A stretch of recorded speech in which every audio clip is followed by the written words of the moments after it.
Moving on to the next levels, both basic and full verification level require an additional step, which is address verification.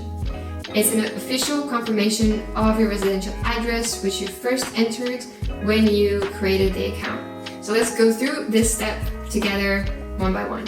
When you begin the process, you'll see a list of examples of accepted documents, whether that's utility bill, electricity bill, internet bill, your bank statement, your mortgage statement.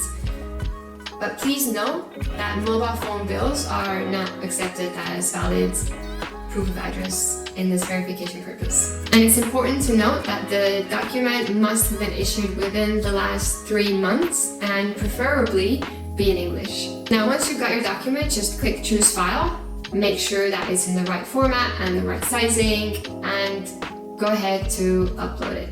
Our team will then verify your provided information and you'll be notified when that's completed so that you've now completed and have the basic level verification.